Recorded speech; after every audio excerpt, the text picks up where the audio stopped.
Welcome to the Man Up God's Way podcast, a show that dives into the real, raw, and relevant issues for men in their faith, life, and community. Now, your host, Jody Burkeen.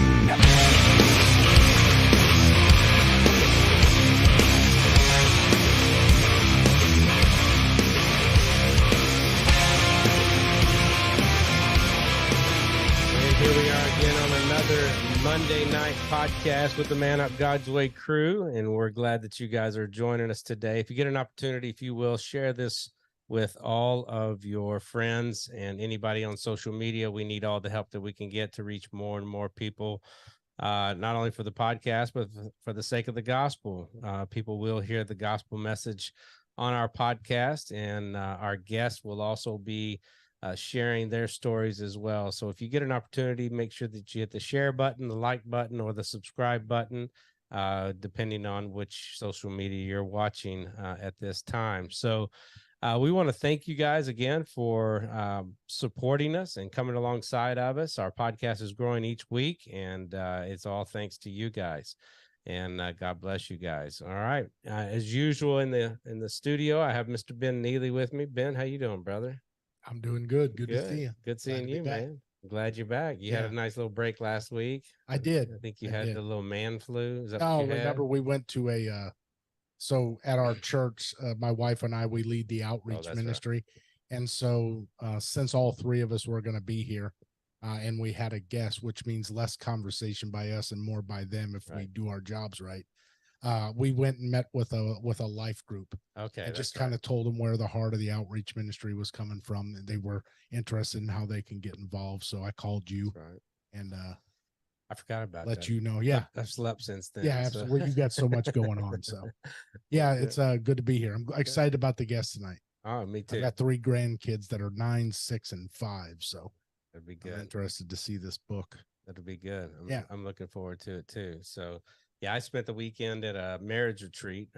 Yes, actually preaching at a marriage retreat. So my wife and I had a great time doing that, and it was for Johnny and Friends, which is a beautiful, massive ministry for those who have special needs and disabilities. And so we got to go along on the weekend and help couples who actually have special needs kids, and it was completely mind-blowing. Yeah, just to know the stuff that they're going through. Like when we typically do marriage retreats, it's like, oh yeah, we got to do this, and this, and it's like pretty systematic for those who have just regular kids or teenagers or whatever. But it's completely different when you're talking about people who have special needs kids, because it takes up majority of their time and focus, and some of these kids will never leave their homes. Yeah. And it was definitely eye-opening. I got to tell you, man, I left, I had a friend who's got a special needs child. And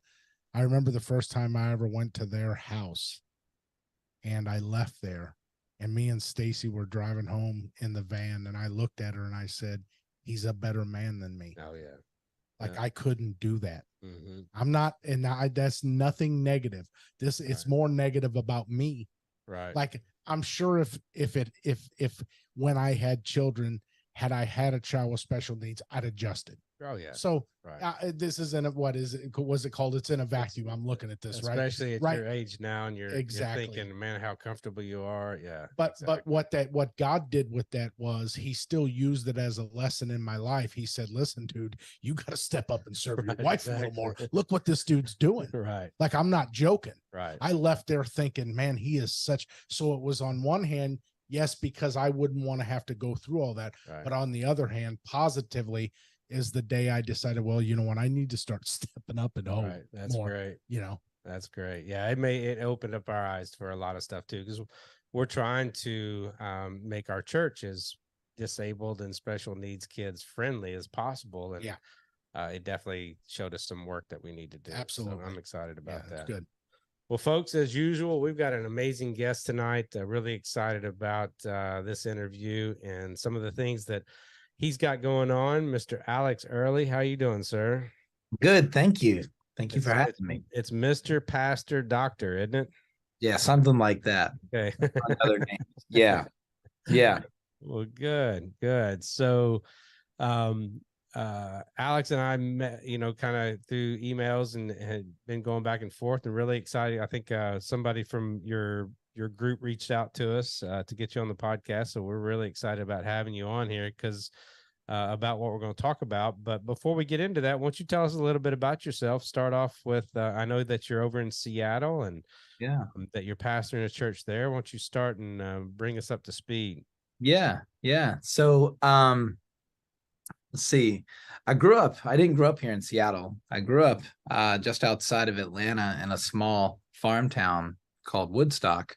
And now it's a place on the map. But when I grew up there, it was a very small, blinking traffic light, rural country town. And but I grew up in the church, and I became a Christian in the 10th grade, and about a month before I started driving.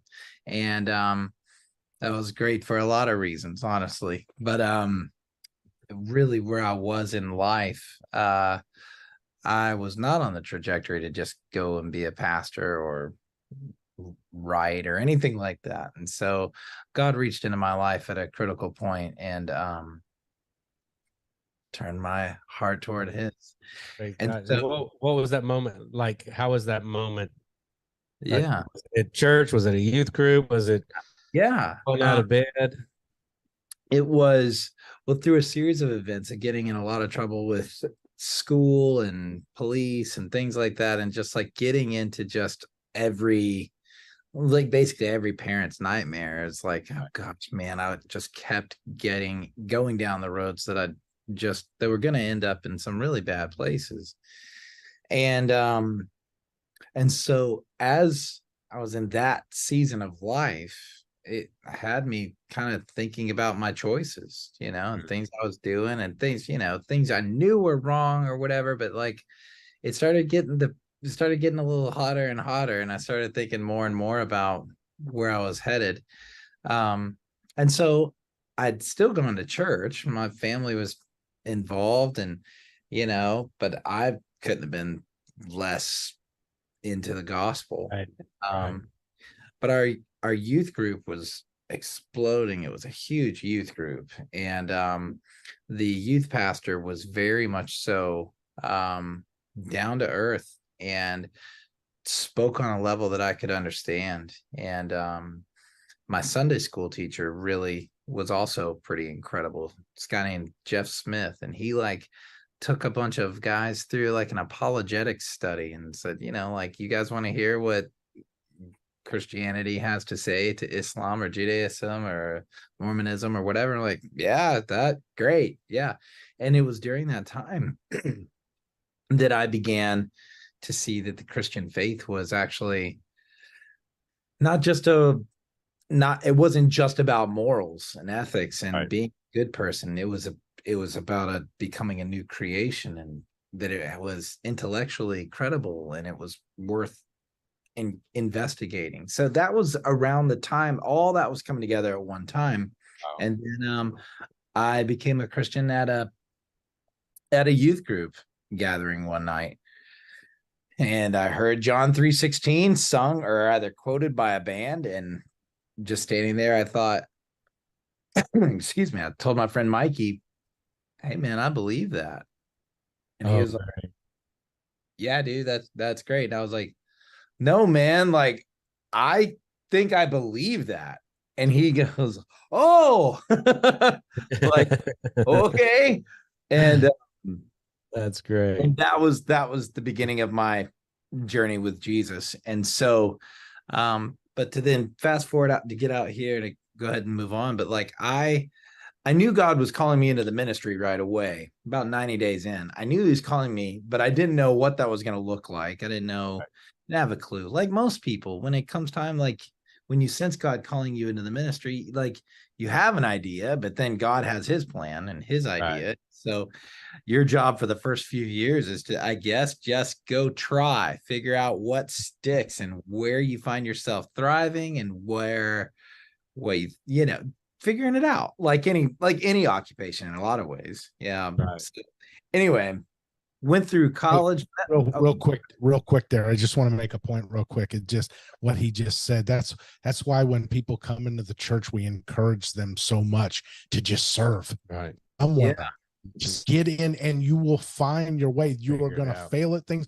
Jody was the worst kids pastor ever.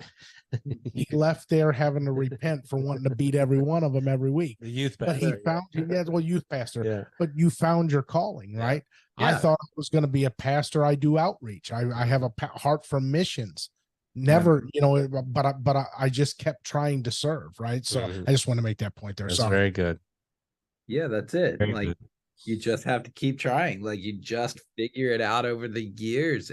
And listening to your spouse and listening to your mentors and listening to pastors and paying attention to your own self and your heart and your motives and all that. Like God's far more interested in doing a work in you, than maybe through you. Like he can accomplish anything he wants in the world. It's not like he's challenged.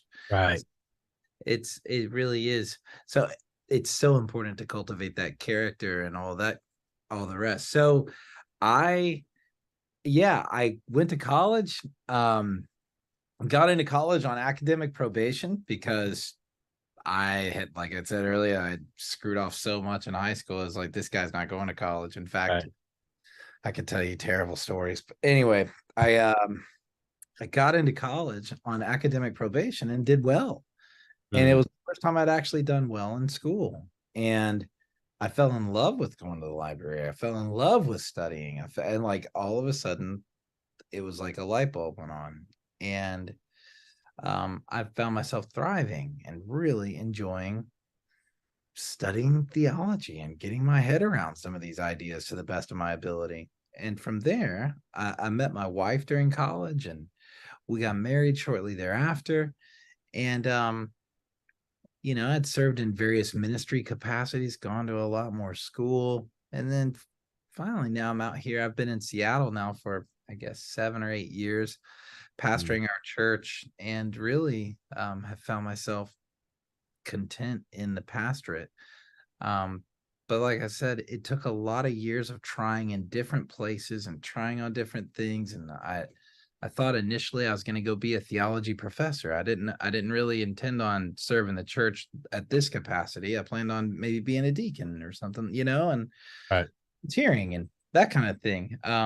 But God gave me a heart for the church and seemed to have called me into this line of work. And so, I've tried a lot of things, but it's a matter of kicking and screaming. Yeah. In some ways, some days it is kicking and screaming, but So I've been out here in Seattle for 7-8 years, and it's been great. That's great. What's the name of the church? Church is called Redemption Church. We're in the city here in Seattle. Oh wow! Okay, so you're right down there. Mm-hmm. So on a side note, this is just curiosity. How did the Mars Hill fallout? How did that help or hurt Redemption Church? Because you're right in the middle of that. Yeah, it's hard to say if it helped or hurt. It's a lot of both, Right. I was involved in Mars Hill for a little bit of time before. Oh, were you really? Okay. Yeah. And man, it's been a lot of pain, honestly. There was a massive podcast. You probably came across it. Yeah, it's good too. They did it right. Yes. Yeah. And I Mike called a couple times and asked if I would go and be on that podcast because I was the lead pastor over at Ballard. And I had no clue. I didn't know that. Yeah. Okay. Yeah. So wow. But I declined. For me, I just didn't. Time to move I'm on. pastoring people on the ground here, like Mike's in wherever, St. Louis or something. It's like, for me, dude, you're talking, this podcast is talking about my actual friends. Right. Yeah, exactly. People in the church. And you got people all over the world talking about my backyard. And I'd love to see hundreds of people charge in and help me clean up. That'd be amazing. But it's easy to like talk about. It's like reality TV or something. It's like easy to talk about like, oh, that looks like a disaster over there. Anyway, I did not mean to push that knife. Oh no, it's fine. I had no clue, man. I was just talking about the surrounding area. It's just a normal thing. It's what we have to talk about here, so it's not a big deal. Okay. For me, I just kind of makes a good point. Right. There's all kinds of Christian people listening to the podcast and pundits having it, talking about it and this, that, and the other. But where's all the help to go see? Okay, let's say this happened, and I don't know the whole story. I know a little bit based on what you told me. It doesn't, but there's evident. I mean, if you left, there would be people that would need support, help, totally to hold the church together. Where are those people? That's a good. That's what I'm saying. Yeah, that's good. So, I mean, honestly, like it, for all the good that the podcast exposed, there's also a lot of things that were left off the table that were not talked about. And I think for me, it ended up opening up a lot of wounds for a lot of people. I mean, this was where they were, and now they're hearing about, oh yeah, I was a part of that cult that got destroyed on the news, and I'm forever scarred and shamed and embarrassed and afraid to go back to church as a result. Wow. And those are very real stories and very real friends of mine. And so holy cow, man. It's a different thing when it's your family all of a sudden on the news. You're like, totally. Oh, so anyway, literally, I mean, that podcast, because I had followed Driscoll for years. I mean, especially the kind of ministry that we have through Man Up God's Way. And, he just kind of, he caught me. I was an atheist before I came into church, and, full blown atheist. Like, if it weren't for my kids, I would probably still be one, or I should say the grace of God. But, it was when early in my younger years, the stuff that I was hearing and reading, I just didn't like, because it didn't impact me. And then, man, all of a sudden Driscoll comes out, Chandler comes out, and like all of these guys they were saying stuff that most pastors wouldn't say all of a sudden. I thought, holy cow. And then, I just kind of watched him, do this, and all of a sudden you could just see the bell curve just kind of hit, and here comes the crash. And I could see it from here, and I wasn't even involved with that stuff. So it really affected me. It was like, oh, why, how does something like that happen? And, as a business guy, I used to be a business guy too. And, I can see how that would happen. You got numbers coming, and you got money coming, and and it's kind of like, all right, let's just let it go kind of deal. And again, I'm not speaking for you. I'm just saying from the outside looking in, I can imagine. I can't even imagine what you guys have gone through. And so I apologize again, because there's nothing to apologize for. I had no clue. Really gives our context. Yeah. It really is. It's not a open wound. It's not like a reliving a trauma for me. It's to answer the question directly, though, like living in the wake of it has been very challenging. Right. Because we're at the ground of deconstruction of just about everything. Right. And, so it's not only did you have that, but then, a few years later, you've got COVID, and then you've got the political mess that's going on up there, and the whole movement and the woke movement and everything else on top of you. Like that to me, I'm thinking, man, especially if you're downtown Seattle, you need prayer. Like, holy cow.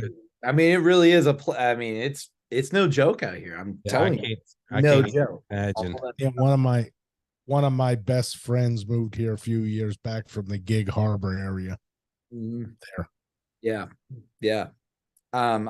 So in many ways, it's been extremely challenging. In other ways, those challenges have refined me as a pastor, and it's definitely refined a lot of our people to start reevaluating a few things about what's most important in the life of the church, and to start grading things by far different metrics than maybe we ever would have. The simple metrics are church attendance, dollars, staff, and baptisms. But the metrics that God ends up grading us by more often are faithfulness and character and serving the poor and things like this, like things that don't get any attention, but the place where Jesus told you to go was your prayer closet. And so, and close the door.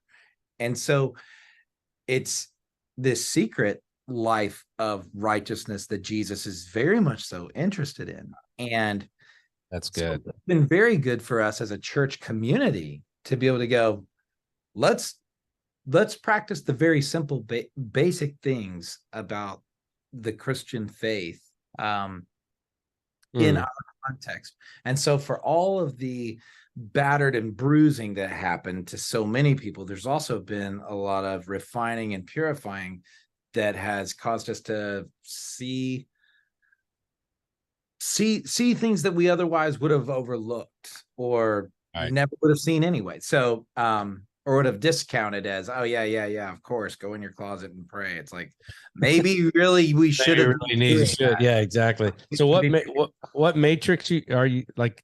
You're saying you're looking at different matrix, and that kind of help you, after focusing on all the typical, stereotypical, I should say, business matrix. You've kind of gone a shovel or two deeper in order to start looking at the actual character of the people and whether they're serving, giving, or not giving, but giving other time and different things like that. So how are you, is that like through accountability, or is that through just watching the church grow and the homeless being taken care of and the widows and the orphans and all of that kind of stuff? Or how you actually doing that? Trying to keep an eye on things that are seem to be the things that Jesus makes really, really clear. Like, it's good. Are we serving the poor?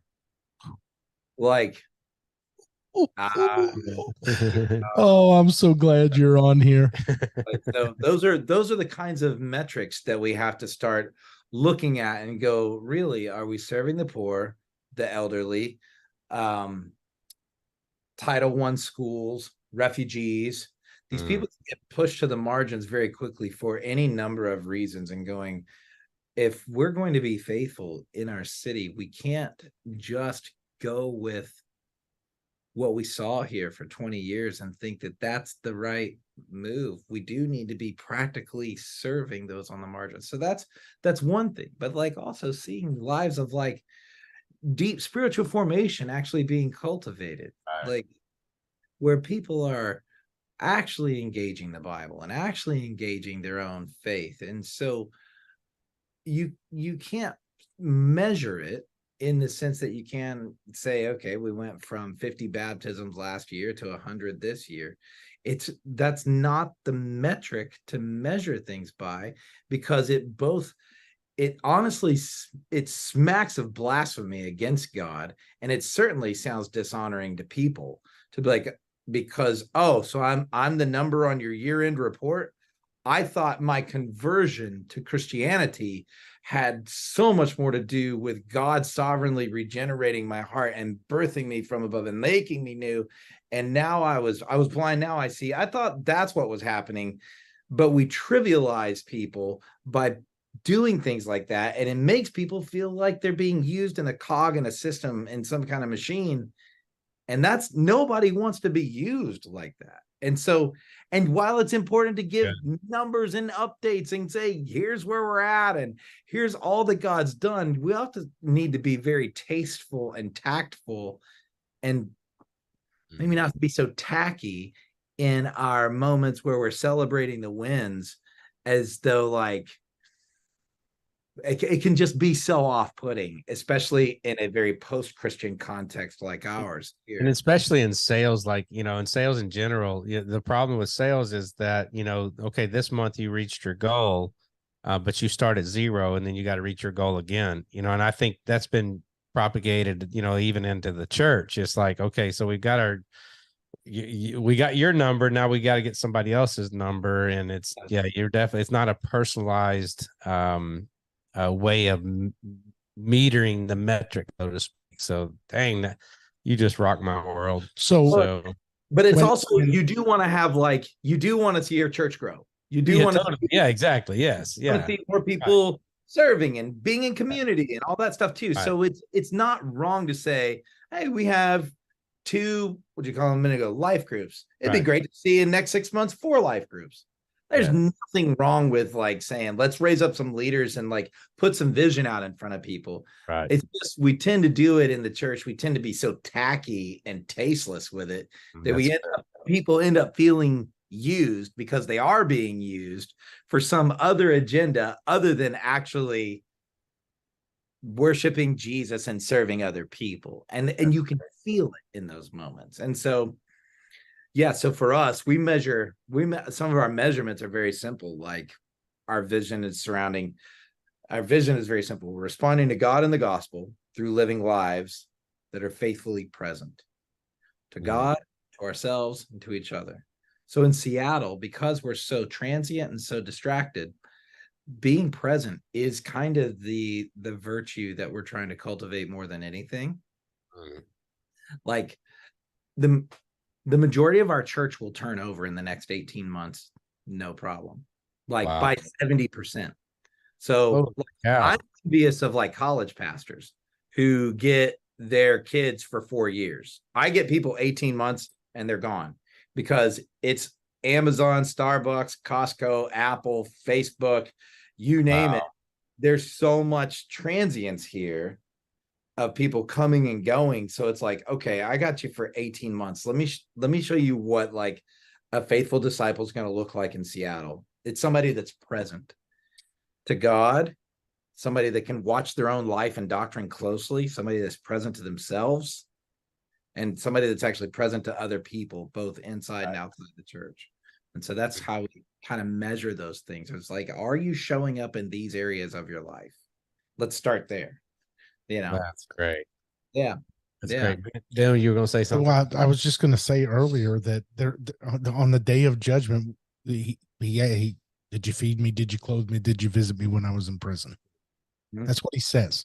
He doesn't say how many people did you bring to heaven with you, although we need to preach the gospel to everybody. He doesn't say that. Now, I'm not telling you that this is what it means. This is what I believe. I don't believe Jesus is saying that the only thing that's important is feeding, clothing, and visiting the prison. I do believe what he's saying is, if you guys can't do this stuff, what are we doing here? Like, you're a Christian. What are we doing if we can't do this stuff? So I think you're right on. I think you're right on point there. I think I thought I heard a quote one time that said, you want to talk about how healthy your church is, find out how many people are volunteering to do the kids in the youth ministry. Yeah. How many people are serving in your church? Right. And this, that, and the other. So I love that spirit. I love what you're trying to do there. Because that's the one thing, the other night at our church, we had some type of a men's stakeout where a bunch of guys get together. We just talk a bonfire, and basically the devotional that was done that day was just saying, hey, where's your fruit? That fruit that's proof, not that's getting us anywhere, but it's proof. It's the work in us that God says he's going to do. God doesn't fail. Why aren't we seeing it in these areas? And I looked at all the guys and I said, we got 25 guys here tonight, but if you put an outreach out there, sometimes you got 8 guys that volunteer. Why are we doing that? And I wasn't personally attacking them. All I was trying to do was to get them to think about that. Totally. Because as Christians, that's not how it should be. We want 50 people at the stakeout. We also want 50 people to want to serve when a widow needs to help move. Right. That's good. That's good. So you've got your church now, and did you plant that church after? I was at the beginning. Okay. Yeah. There's a couple other guys that really started getting it off the ground, and then I came and joined the team, and then they moved on. But they me and asked me if I would come and basically lead the church, and so I did. Great. That's great. So you got your doctorate in was it intercultural studies? Is that what you did? Yeah. Okay. Explain to me what that. I'm kind of like you, but I'm about 30 years past where you are. I flunked out of college and joined the military, and then so I did the military stuff and then got into business, and then 2020 I went and got my bachelor's degree, and then I started in my master's in theology. And so I'm right in the middle of getting my master's in theology right now. So I'm 54, so I don't know if I'll go the doctorate route yet or not, but I'm still praying to see if that goes. But I've never needed a degree. I planted a church and became a pastor of a church, and have this international men's ministry. God just kind of took me, kind of like what happened to you is like, I'd never read a book until I was 33 years old. I gave my life to the Lord, and then all of a sudden the Holy Spirit just took over, and now my library looks like yours behind you. It's just kind of like, holy cow, I just read, and it's one of those things that just kind of took over. So I'm interested in, possibly moving on further as far as my education goes. So what does intercultural studies look like as a doctorate? Yeah. So intercultural studies comes out of the field of missiology. Okay. And studying anthropology and sociology and psychology and hermeneutics. And you're really trying to integrate all of these things together, at once. So for me, I took some of the work that I built on in London. One of my degrees was over at London School of Theology in hermeneutics. And I took some of the research and writing I'd done there, and we turned it into eventually what went on to be my doctoral work in the atonement of Jesus, and trying to think these things through and articulate, especially the doctrine of penal substitutionary atonement in a 21st century context, because that doctrine has come under so much fire and has been so rejected by a lot of people in recent years. And so I wanted to look at that and think about that doctrine a bit more, because one, I don't want to just throw a baby out with bathwater or something like that and just jump on some people jump on bandwagons and some people don't. And so for people that don't believe in that doctrine, it doesn't mean they jumped on a bandwagon. But for me, I wanted to look closely at that, because I really do think that penal substitutionary atonement is getting right at the heart of the gospel. And I wanted to explore that a bit more and find ways in which I can articulate that and think through that doctrine. And then beyond that, start teasing out some of the relational implications of that doctrine, both between a person and God and a person in their own community. And so that's kind of the gist of where that doctoral work was. All right. Wow. Holy cow. So yeah, you've done some good stuff there. That's great. Yeah. It's a lot of work. Yes, it is. Oh my goodness. How old are you? I'm 43. Okay. So just been this forever. I've just been in school forever, basically. So you've just been a school nerd doing okay. Yeah. Good for you, man. Yeah. That is great. That's it. That's great. So how was London? Like what was that like going, in a completely different culture? So aspects of biblical interpretation. Yeah. Is what you did is it master's? Yeah. Is that what you did? Yeah, Master of Arts. Yeah. It was a really incredible time over there. I get into that. So I had gone to New Orleans Baptist Theological Seminary and did my Master's of Divinity. I did a specialization in Christian thought theology, and those classes were conducted over at Wycliffe Hall in Oxford. And while I was there, I was offered a position to do a PhD there at Wycliffe Hall. I was like, oh my gosh, that's awesome. Maybe I'll do that. As I started exploring thinking about going there, and I was like, oh, I should look at other schools in the UK too while I'm looking at this. Maybe there's something else that I should do, or what. I don't know. I was just thinking. This was forever ago now. Right. Came across London School of Theology and was really interested in the subject of hermeneutics and the art and science of interpretation. And they had a program committed to that field. And so I applied and went over and interviewed and all that. And in getting into school there, it was really incredible because it was so multicultural. Everybody in my program, somebody was from the Faroe Islands. I didn't know where the Faroe Islands were, but someone was from the Faroe Islands, Taiwan, a girl from Iceland, a guy from whatever, the Congo, whatever. So everybody in my class, there's probably just over a dozen of us, were from somewhere else in the world. And all of a sudden now here we are, I'm studying some philosophy with this girl from like Singapore. It's like, Right. And we come from two totally different worlds and two totally different frames of mind, And so that was an incredibly challenging time for all the right reasons, because I showed up having an undergrad and a graduate degree in theology and thinking I knew something.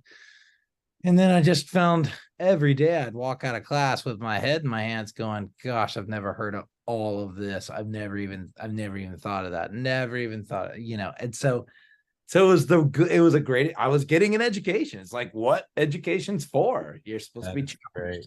So anyway, it was a really wonderful time. And they taught me not just what to think, but a whole lot of how to think. And I still have questions, a whole lot of questions as a result. But I'm okay with that too. That's a good thing. Yeah, exactly. That's a good thing. That's, one of the things that, being very stout in my faith, when I went, going through school, I'm watching these kids go through there that were just, it was just messing with their mind more than anything. And I had one class, it was a philosophy class. Matter of fact, it's the very first class I had my master's.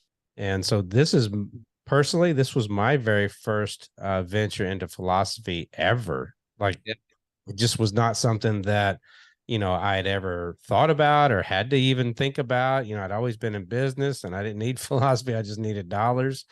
I didn't really need any of that. And I had a great professor, guy by the name of Jason McKinney, or Jason Lee. Jason Lee McKinney is his name, doctor. And he wrote a book called Deconstructing a Disciple's Doubt. And it really helped me walk through, because it was kind of more of a, instead of an academic book, it was more of a, kind of a Cliff Notes version of the books, or, of philosophy. And it really just made a lot of sense to me. And, now, I'm sitting here with a lot of times, discipling people and, counseling them, and I'm walking them through a little bit of deconstruction of their own faith, just so they can kind of, and it was such a huge blessing for me just to be able to go through these things. So I can't imagine all the stuff that you've gone through, and all the questions that I have now, even going through my master's right now. I can't imagine what you've got going in that brain of yours, for sure. But that's a place though that, like, and truly, it's one of those things that ended up driving me not to transition only to talking about like the kids book, but it's something that I wanted to, like, after all of this theological education, and there's still a lifetime ahead of that I've still got to keep studying. I can't turn my computer right here, but I'm just buried in books all day today. I do want to, like, create a space or continue to call people to the fact that, like, the world of theological thought and deep spiritual formation and all that is not just for guys that get to go to, like, fancy schools in some other foreign country and blah. Like, theological thought is for everyone, starting with kids. And it's not just for the guys that get like a red phone on their desk to God or whatever. There's like no shortcut. And I want people to know that they belong. That's like, I don't think that Jesus would want anybody, when it comes to theology, I don't think that Jesus would want people to feel embarrassed or ashamed or like they don't belong, like they're not good enough or smart enough to hang. It's like, if he wanted to blow people out of the water, he would not have talked in parables to fishermen. You know what I mean? Like, he was trying to connect with people. And so I keep that in mind. That's and that great. image of Jesus taking a child up in his arms and saying that, unless you become like this child, you'll never see the kingdom. Right. Like, that's a beautiful place to begin your theology, is to go, gosh, That's Jesus, good. a weak person, into his arms and says, "You belong right here with me." Mm. Well, that's great. Like if we begin our theological endeavors there, that sounds way better than just going like, well, let's see how complicated we can make things. So anyway, though it does very complicated.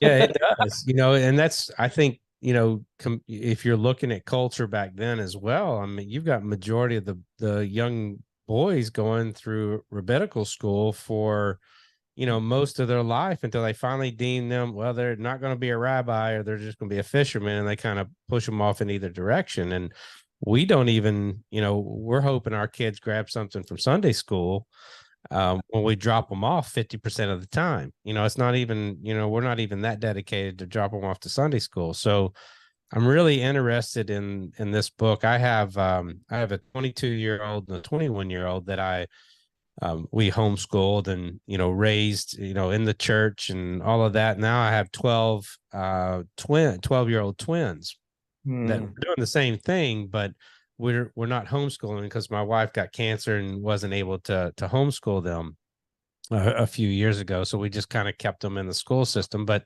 we're trying to do as much as we possibly can back at home, with the supplementary stuff as well. And I think, for years, and myself for years, I thought, the academic, theological, doctrinal types were not needed, in my opinion.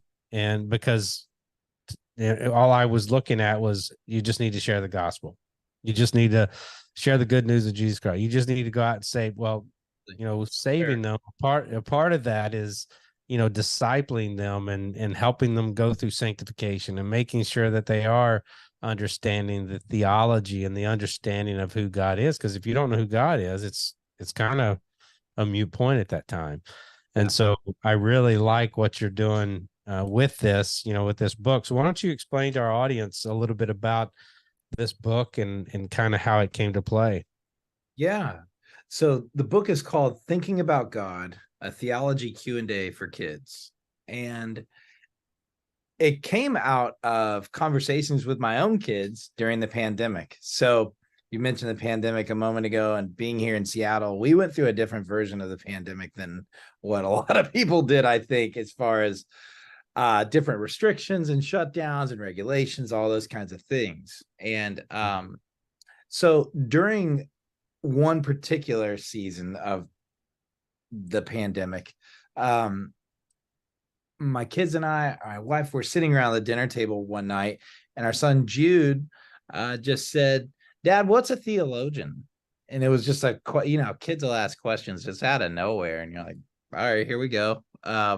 So I just told him, like, oh, well, it's a theologian is essentially somebody that thinks about God. Like that was the simplest way I could try to summarize all the things. Somebody that thinks about God. And he's like, oh, okay. So what's theology then? And so I started telling him, like, well, okay. And theology is we're the study of God. And we started getting into different doctrines. We started talking about the Trinity and creation and,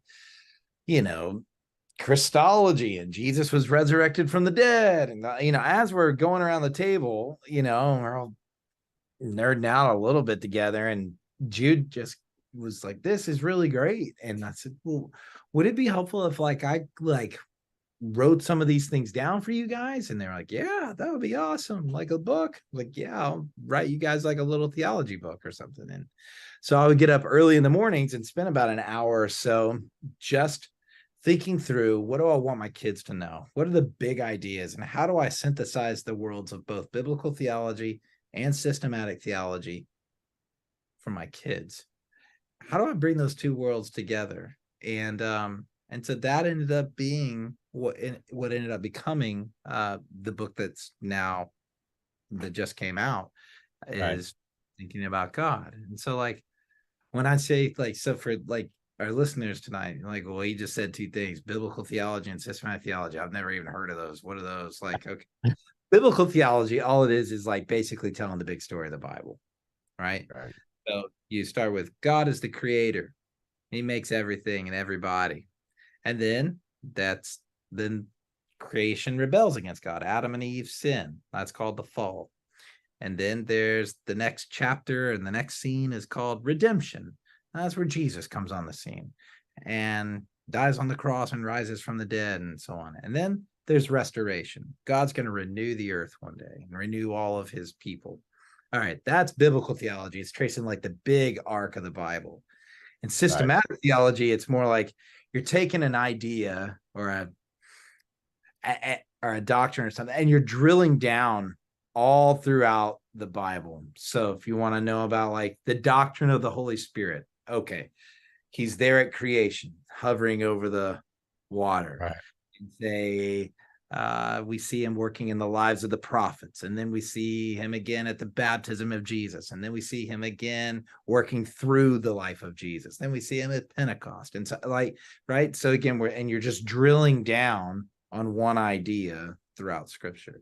So that's systematic theology. And so I thought, like, well, gosh, if I get one go with my kids, how can I like try to summarize or synthesize both of these ideas together? Because they asked, I want to know theology. And it's like, well, all right, let me give you the best I can give you in your language. And so that was where that came from. I wrote the stuff. I wrote it for them. They started reading. Like, this is really cool. And then I sent it over to Andrew Wogelmuth. He's the book agent that I've worked with on other things in the past. And he's like, oh, man, I think I know where to take this. And I said, okay, great. And he said, let's take this to B&H Kids. And we did. And they saw it and they were like, this is awesome, that we don't have anything like this. Like, this is a resource that a lot of people have not tried to swing at, like do theology for kids like this, And so they basically asked, would you be down to take your book and turn it into like a Q&A? Like, what if we take everything you wrote, but what if we frame it around questions and answers so that it can be like more interactive with kids and parents as they read together? I'm like, oh, I should have done that the first time.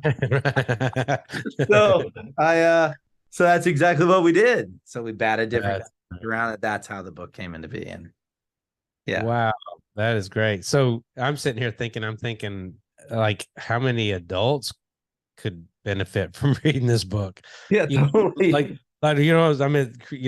We have such a massive disconnect with Christians and theology and Christians in the Bible. We've got one of the most biblically illiterate generations that we've ever had. And what a great way just to get them into understanding even basic doctrine.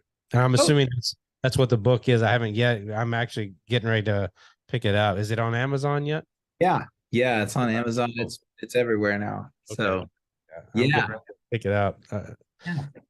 So that's the heart of it. And like, it really is something that I would hope that parents would, or grandparents or aunts or uncles or Sunday school teachers would feel the freedom to read alongside with the kids and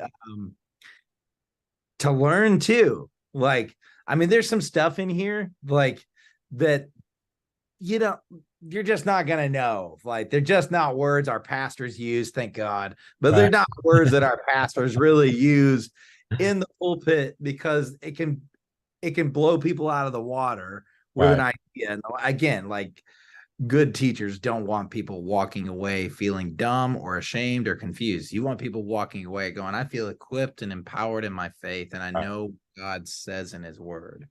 At the same time, we do have some good, there are some big thoughts the kids ask, and there's complicated words that tend to give clear answers to those things. So my encouragement to parents would be, or anybody reading alongside, is you'll probably come across some words that you've never heard before. And as you do, go, oh, awesome. For example, kids will ask, and this is like in the book, like one of the things that kids ask is like, well, who made God? Everybody asks that at some point. And we parents know to say something like, well, nobody made God. He's just always existed. Like, Right. and that's kind of like, and I'm done. Like, I don't know. I don't have anything other than that to say. Right. Well, that's true. And that's called the doctrine of aseity. It's an old Latin word that means God, like negates the word se, which is self, which means the big idea is that God only proceeds from himself. Nobody made God. Okay, cool. Well, if God doesn't have parents and God wasn't made in a factory, God and God alone is the one that everything has to proceed from. Right. Okay, cool. Well, as you're reading that with a kid, you go, oh, that's cool. I didn't know that word, but that's amazing. There's a paragraph on that. And like, so the hope is to invite children and parents in at the same time and grow together and learn together. And then there's a ton of stuff in there that parents are gonna know. Like, oh, I know that story in the Bible, or I know what that word means, you know? And so it kind of, like you were saying a moment ago, like the biblical and theological illiteracy that our country's in right now. This is just one of those resources that I think could end up being really helpful and course correcting for a lot of people to become a little more literate, you know? Right. I don't disagree. I mean, I'm just sitting here thinking for my church, do you have them in bulk? Do you sell them in bulk? Okay. Yeah. Oh yeah. They sell them in, I think they're boxes of 48 or 50 or something like that. But yeah, they sell them in bulk from for sure. But then again, it's also like another, to show you like some of like the practical side of it. Like, there's a doctrine in the Bible called the doctrine of propitiation. You're like, all right, what is that? Well, that's back to what we were talking about a minute ago with like penal substitution. Yeah, exactly. And so it means to be a wrath averting sacrifice. Okay, great. Where does that come from in the Bible? Well, in the Passover, you have the people that are about to be set free, but the people are also sinful too. You know, they have to be covered too. They don't get to just walk out of captivity. So they need a covering. Well, that lamb dies as a substitute in the place of the people, and they go free. Later, when Jesus dies on the cross, he is called the Passover lamb. So when Jesus dies in our place for our sins, we go free.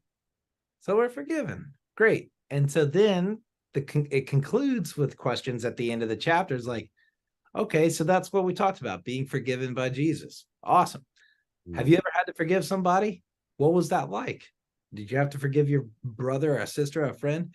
Did somebody have to forgive you? What was that like to have to ask for forgiveness? And so it's very simple in getting right down into very practical things that we can talk to our kids about, even though it starts in the clouds, so to speak, with some of these bigger ideas. We're trying to constantly bring it down and make it very practical and go, oh, this is how that theology is suddenly working out around my dinner table or on the schoolyard or whatever, when I find myself saying, I'm sorry I did that. Would you forgive me? You know? Wow, that's great, man. Yeah. So that's the art behind it. And then there's a guy that did the artwork. His name is Nate Faro, and he is in Nashville, Tennessee, and he did a fantastic job. Just like the artwork is just really like colorful and bright and beautiful, and like it's very, very much so playful. Like throughout the book, there's these like big bubbles that, like, you know, and it's aesthetically like engaging. It's not a dull, like all of my other theology that are so boring. I mean, literally every theology book I own is just like, look how boring all of them are. So like, it's nice to have a aesthetically pleasing one. So awesome. Yeah. Well, that is great. So did it go out on shelves this month? Yes. I think it's we're in October now. Yeah, you can get like the hardback on Amazon for like less than $12, 11 something. Okay. So yeah, it's great. Yeah, I think it's less than a month old. Okay. Yeah. Yeah. Man, I'm so glad God put us in our, because I mean, to be honest, I'm sitting here. I want to have him on another podcast. I just want to talk theology. I don't want to talk like books or anything. Yeah, we can do that anytime. Do that. That is awesome, man. So you had, this moment, and what have your kids thought about it after you kind of went through that with them, and Yeah. and now they're looking at it going, oh, we've already done that, Yeah. Kind of when the book showed up, from the publisher just before they released, we opened it up and they're like, oh my gosh, that's you really wrote us a theology book. But they've really enjoyed it. It's something that like we are actually reading right now, just as a family, just going, okay, here you go. Like it's been engaging, and they've given like the thumbs up, which if my kids will tell me it doesn't suck, then okay. It's like good. Yeah, exactly. Your kids will tell you the truth, like, Dad, that was lame or whatever. So right.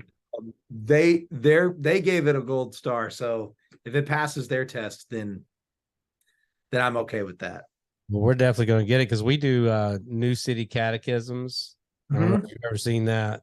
Oh yeah, they're awesome. Yeah, we do that sitting around the table, the dinner table. We do that, and we did that with our older kids as well. But this will be good because that's not something that we talk. I've got a certain group of guys, and you probably do too, that we'll sit and mull over theology and some deeper questions and some stuff that you wouldn't necessarily just puke out on the church, whether it's predestination or end of times or just anything that just kind of gets people riled up. And I can't say honestly that I've ever thought about like really pouring out into our kids, which that's the greatest place to start, about some of the doctrinal issues that should be norm in a church, but unfortunately hasn't been for the last, gosh, I would say probably 30, 40, 50 years, maybe, especially in the Western church.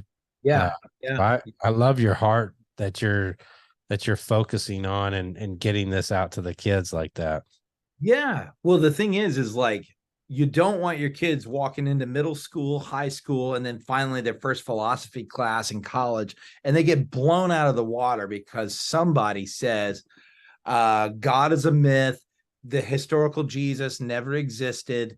The Holy Spirit is nothing more than emotionalism or something like that. The Bible is a collection of what, and just be blown out of the water. I want our kids to be able to walk into middle school, high school, and college having heard of some things going, no, actually my faith is credible. I'm not just trusting in Jesus the way I used to believe in Santa Claus or whatever. Right. Like I'm not a Christian because I think I should just be a good person. No, I'm a Christian because I believe that Jesus was historically resurrected from the grave, and that has implications on my life here and now and in the life to come. And here's why I'm building my life this way. And so we just don't want our kids to be blown out of the water of their faith because we didn't take the time to actually help them think critically through a few things. And the reality is, as parents, we can do that. Like, you don't need a PhD in whatever to do that, And again, like, this was an effort to really give parents like, okay, dude, I'm in. Like, I know I trust Jesus. I believe the Bible. I want my kids to know Jesus and trust the Bible. And but I don't know where to start, Like, right. I run a landscaping company, or I work in cybersecurity. I have no idea where to start, dude. Like, this would be the spot to, like, here you go. This is for that person, like, okay, grab that, read that one with your kid. You'll be set up really well. That's good. The two things I think I noticed that we don't teach children soon enough is about who God is before Jesus. I saw an interview with Alistair Begg one time, and he said, when he was a teenager, he was working with one of his friends. It was a girl at a coffee shop or something. And he kept talking about Jesus's return, Jesus's return, Jesus's return. And she finally looked at him and she said, Alistair, stop. She said, I'm still trying to figure out, still trying to process his first coming. Yeah. I'm not ready to process his second coming. And so I think that's number one. I think we don't teach kids about God the Father and what you were talking about early, the origin of him and what he did soon enough. And two, I don't think we talk to kids enough about I think we talk to kids about sins. I don't think we talk to kids about sin. Mm-hmm. I don't think we talk to kids, and I can tell by the way I see people preach the gospel, because they point out people's sins, and that can instantly get somebody to look at your life and say, well, you do this, this, this wrong. Right. But if we talk about sin and we talk about the root cause of this whole issue, then we start at the same place. You started as the same place at me, right, Alex? Jody started at the same place as me. We were born dead in our sin, right? And so too often, I think we preach the gospel trying to get people to see their sins, and it can be putting them on defensive instead of seeing their sin, right? And if you teach kids about sin early, then they'll know how to talk about it and evangelize the same way. Yep. Which again puts them all in at the same starting point, as opposed to, well, you've got this, and this in your life, and I've got this. Right. I just think those are two things we should be teaching our children at a young age. That's good. That's really good. So I've got a suggestion for you. So maybe you can pray about this, Alex. What you need to do now is like follow a follow-up book on the worldview along with the biblical view. Yeah, man. You know what? Somebody else said that to me not long ago. No kidding? Yeah, like probably 3 weeks ago, someone said, you know what? You need like a kids apologetics book to follow the theology book, and get into that kind of stuff, which would be fun. Yeah, because Alex, on here, we get into conversations a lot about, especially when we don't have a guest and it's just us, about current events and stuff like that. And the one thing that we have found, and it was really finding it by having these conversations, is a few weeks back, we decided that we wanted to end all those conversations with, okay, now that we've identified the problem and we we're telling people that, we saw this or this is going on, what is the Christian's response in the moment of everything that's going on? How does the Bible say a Christian is supposed to respond? Right? A Christian is not supposed to rise up against their government. A Christian is not supposed to do all these things that, like, in the last 100 years, if the church had been doing what you led off this podcast by saying, feeding people, clothing people, visiting people, the world would be a different place. But we're too busy fighting causes. And I like your thought process of getting your church or the people that you're trying to inspire back to the foundation. Yeah, there you go. So yeah, I mean, I just wanted to say that. It's just like we've got all of our priorities are wrong.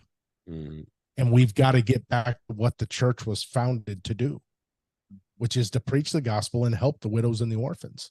There you go. That's it. Yeah, exactly. Amen.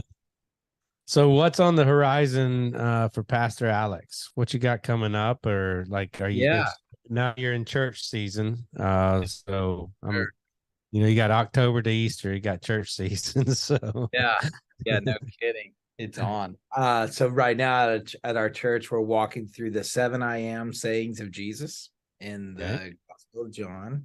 I'm talking about the exclusivity of Christ and what that means for our world right now.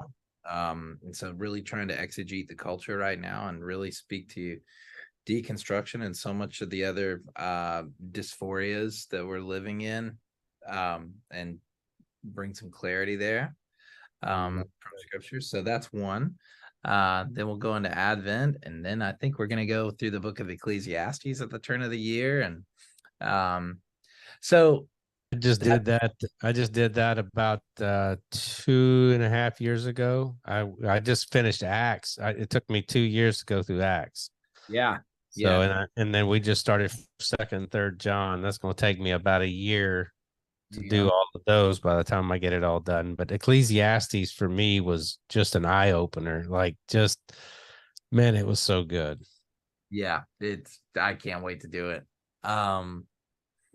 Yeah, so we're doing that. I just finished writing a cookbook with my wife, and so I've been into cooking for a long time, and so we just finished a cookbook last Friday, and so we'll start releasing stuff about that soon.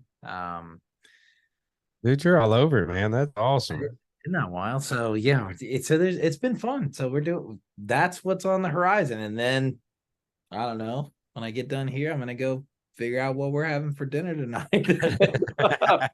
Well, I was watching some of your videos and some your recipes and stuff, man. It got me hungry today. Holy cow. Yeah. That's great. Well, brother, tell us your social media, like where can people find you? And where can they get the book? Yeah. You can connect with me through my website. So paearly.com. So yeah, it's just PA Early, because my name's Patrick Alexander Early. So paearly.com. I was throwing pastor in there. Okay, so it's Our pastor, there's that. And then, I'm on Facebook and Twitter and Instagram. It's just Alex Early. So awesome. I'm easy to find. Yeah. And so the book, Thinking About God. Yep. There's a landing page for the book as well. If you go to thinkingaboutgodbook.com, that'll take you everywhere where you can buy the book. And there's even a 5-day devotional set up over at YouVersion as well, to kind of go along with the book if you want to go there as well. So YouVersion has a 5-day thing on thinking about God, and Lifeway's posted about it a few times. There's some blogs over there, and so there's a few other things to find. Well, congratulations, man. We'll be praying this thing blows up and you reach more and more of the younger generation. I think that's you're onto something, because I think that's what, if we want to change anything, we need to start with the younger generation. And next 25, 30 years, man, the world could look a lot different. Yep. Amen. Well, brother, thank you again so much for your time. Yeah. And folks, we want to encourage you, make sure that if you have kids, young kids, even teenagers, make sure that you go out and get this book. It is on Amazon and just about anywhere else you can get a book, as well as thinkingaboutgod.com. So make sure you check that website out. And then paearly.com, you can check out Mr. Alex and Pastor Alex and Dr. Alex. He's got all these titles there, and a dad and a husband. So you guys be praying for him, be praying for the Redemption Church as well in Seattle. They need all the help they can get. And God bless you guys, and we will see y'all next week. Pastor Alex, thanks again, buddy. All right, Alex. Thank you. All right, brother. God bless and have a great night, man. Thanks, guys. Man, that was good. Thank you so much. That was a pleasure. Yes, seriously, when everything calms down, maybe, the beginning of the year, I'd love to just have you back on here and, just seriously have some good theological, some good discussions. I'm happy to. Okay. That's one thing that we haven't done. We do it together, but we haven't had anybody on here that we're just going to sit and chew through some stuff through. We'd love to do that. Why does nobody preach Romans? Have you read it? Yeah, it's awesome. I'd like to go through Romans. Nobody preach Romans. Yeah, man. After spending 2 years in Acts, I was almost straight into Romans. You've been listening to the Man Up God's Way podcast. Visit us on Facebook, Spotify, Apple, iTunes, and our website at manupgodsway.org. Right. Romans is the gospel to the Gentile. Romans is what God wanted me to know. Yeah. I've never understood it, but anyway. That's good. All right, brother. Well, have a great night. Thank you so much for allowing us to take some of your time. Thank you for having me. All right. God